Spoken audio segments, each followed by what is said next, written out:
Hello, मेरा नाम है मोहम्मद इलियास और आप देख रहे हैं नई उड़ान। यहाँ आपको मिलेंगी जामिया से जुड़ी खबरें तमाम। आज हम मौजूद हैं जामिया मिलिया इस्लामिया के पॉलीटेक्निक पार्क में। यहाँ हमारे साथ हैं बीए ऑनर्स के एक छात्र जिन्होंने इसी साल एंट्रेंस क्लियर किया है। तो आज हम इनसे कुछ खास बातचीत करेंगे जिसमें हम जानेंगे कि सीयूटी के थ्रू होने वाले इस एग्ज़ाम में किस तरीके के क्वेश्चन आते हैं, क्वेश्चन का पैटर्न क्या होता है, कितने नंबर का ये पेपर होता है। तो आइए आज जानते हैं हमारे साथ मौजूद बीए ऑनर्स हिस्ट्री ऑनर्स के जो स्टूडेंट हैं उनसे बात करते हैं। नई उड़ान में आपका स्वागत है। शुक्रिया। तो मैं सबसे पहले आपका नाम जानना चाहूँगा और आप कहाँ से हैं ये बताएं। जी, मेरा नाम मुशरफ है, मैं बाड़मेर राजस्थान से हूँ और यहाँ जामिया से मैं बीए ऑनर्स हिस्ट्री का छात्र हूँ, प्रथम सेमेस्टर का। जी, तो सबसे पहले तो मैं आपसे ये जानना चाहूँगा कि आपको जामिया मिलिया के बारे में कैसे पता चला, कहाँ से ये जानकारी मिली कि जामिया ये कोर्स कराता है, जामिया में हिस्ट्री ऑनर्स के बीए हिस्ट्री ऑनर्स होता है। वैसे जामिया के बारे में मुझे जानकारी 6th क्लास से थी कि जामिया एक अच्छी यूनिवर्सिटी है, लेकिन उसके बाद में जामिया के जैसे एग्ज़ाम पैटर्न के बारे में, तो यहाँ हमारे गांव का कोई लड़का मैथमेटिक्स में डिपार्टमेंट से रहा हुआ, तो उन्होंने मुझे पूरी बताई जामिया के बारे में। बाकी चैनल्स वगैरह से, यूट्यूब वगैरह जैसे नई उड़ान से देखा मैंने थोड़ा जामिया के पैटर्न के कौन कौन से कोर्स जामिया सीयूटी के अंदर करवाती है। अच्छा, यानी कि आपको कुछ पहले से कुछ जानकारी थी, उसके अलावा आपने यूट्यूब्स वगैरह और नई उड़ान के चैनल से देख के यहाँ से आपको पता चला। तो सबसे पहले आप ये बताइए, हिस्ट्री ऑनर्स का जो पेपर होता है, एंट्रेंस टेस्ट होता है, उसमें ना सिलेबस क्या होता है? जी, सिलेबस तो 12th की हिस्ट्री होती है। 12th की हिस्ट्री जैसे 3 थीम है, तो तीनों थीम मिडेवल और एशियंट और मॉडर्न, ये तीनों भारत के संदर्भ में जो भी 12th की बुक है हिस्ट्री की, उसी में सवाल आते हैं। अच्छा, यानी कि यहाँ सिर्फ इंडिया की हिस्ट्री के बारे में आते हैं, वर्ल्ड लेवल की हिस्ट्री नहीं, वर्ल्ड लेवल की हिस्ट्री नहीं होती। जो 12th की हिस्ट्री है वही उसी से आते हैं। जीके वगैरह या करंट अफेयर? नहीं, करंट अफेयर जीके वगैरह कुछ भी नहीं आता। नहीं। अच्छा, तो ये कितने नंबर का पेपर होता है? ये 200 नंबर का होता है। अच्छा, इसका पैटर्न क्या होता है? पैटर्न ऑब्जेक्टिव क्वेश्चन होते हैं, उसमें से 50 क्वेश्चन आते हैं, उसमें से 40 अपने करने होते हैं और 200 नंबर का होता है ये। अच्छा। तो क्वेश्चन ये पेपर बेस्ड होता है या फिर कंप्यूटर बेस्ड होता है? नहीं, पेपर बेस्ड। इस बार पेपर बेस्ड था, उससे पिछली बार कंप्यूटर बेस्ड हुआ था, लेकिन हम जिससे आए वहाँ पेपर बेस्ड हुआ था। अच्छा, ये बताइए, इसमें नेगेटिव मार्किंग होती है या होती है तो कितनी होती है? जी, 1/4 1/4 की नेगेटिव मार्किंग होती है इसमें। अच्छा, तो अभी मैं ये जानना चाहूँगा कि ये जो पेपर है इसकी तैयारी कहाँ से की जा सकती है और आपने कैसे तैयारी की? जी, इसकी तैयारी जैसे कोई बच्चा 12th में है तो मैं ये कहूँगा कि 12th के जो हिस्ट्री है, तो हिस्ट्री के साथ 12th के साथ साथ हिस्ट्री पढ़ने से कवर हो जाती है। अगर कोई हिस्ट्री में इंटरेस्ट रखता है, जैसे कोई साइंस बैकग्राउंड से हैं, तो उनके लिए फिर 12th की तीनों किताबें हैं, उसको टॉपिक को पढ़ें और उसके बाद ऑब्जेक्टिव क्वेश्चन बनाने की कोशिश करें, क्योंकि इसमें ऑब्जेक्टिव क्वेश्चन ही आते हैं।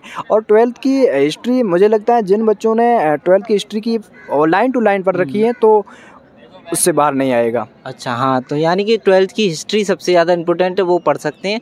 और उसके अलावा भी कोई और बुक एक्स्ट्रा चाहें तो आपको हमने पढ़ी हो? नहीं, और कोई नहीं है इसमें। अच्छा, आपने कोई इसके अलावा कोई और तैयारी भी नहीं की, सिर्फ 12th ही? हाँ, मैंने 12th के ही ली की थी। अच्छा, तो मैं ये जानना चाहूँगा कि जामिया मिलिया इस्लामिया में हिस्ट्री ऑनर्स के लिए कितनी सीटें हैं? जी, हिस्ट्री ऑनर्स के लिए जामिया में 60 सीटें हैं। अच्छा, जामिया में हिस्ट्री ऑनर्स के लिए 60 सीटें हैं, तो इसका है ना कट ऑफ कितनी जाती है? कट ऑफ कैटेगरी वाइज जाती है, लेकिन इस बार जनरल की 200 में 200 की थी गई थी। हालांकि 6th स्पॉट राउंड तक भी 200 में 200 जनरल की गई। बाकी ओबीसी की 194 आई थी और जैसे पीडब्ल्यूडी है उनकी भी 194 आई थी। जामिया इंटरनल की तो और कम जाती है, 185 तक शायद तक जाती है।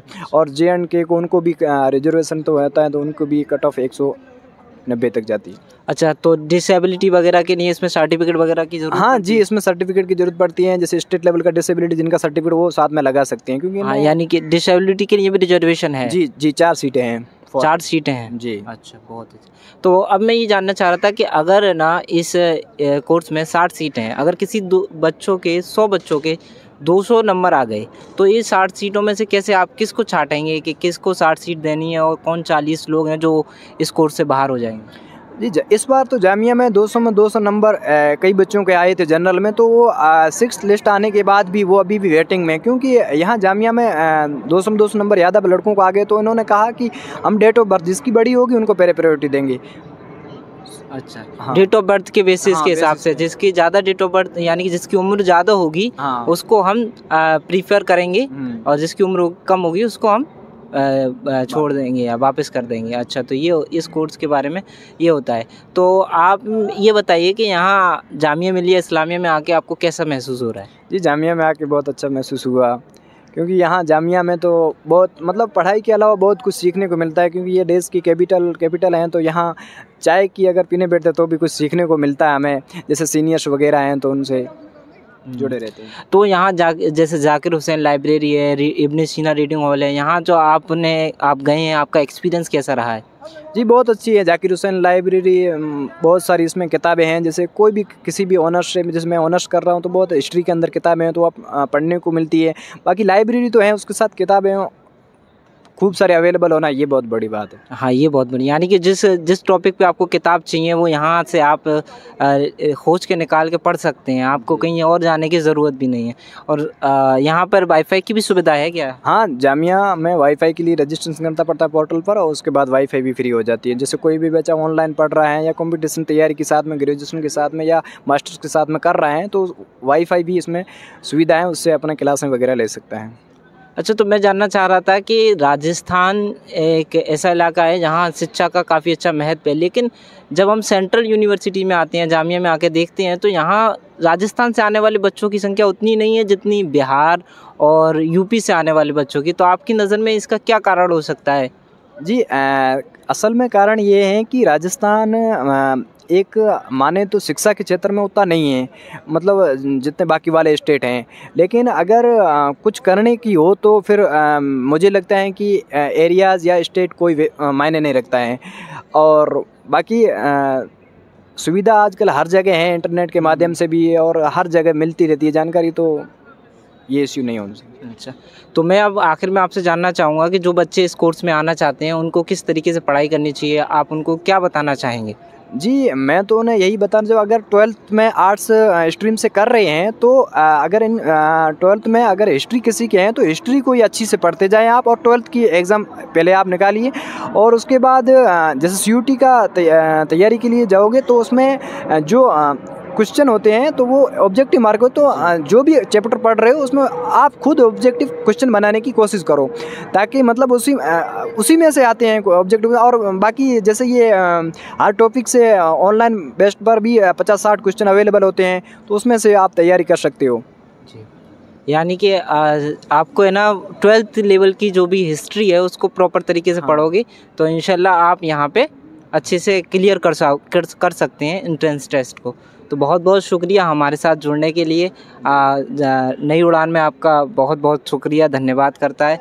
तो ये थे हमारे साथ हिस्ट्री ऑनर्स के स्टूडेंट जिन्होंने हमें सीयूटी और इस एग्ज़ाम पैटर्न के बारे में लगभग सब कुछ बता दिया। मुझे उम्मीद है कि आप इससे फ़ायदा ज़रूर उठाएंगे और आपको इस वीडियो से पूरी मदद मिलेगी। शुक्रिया।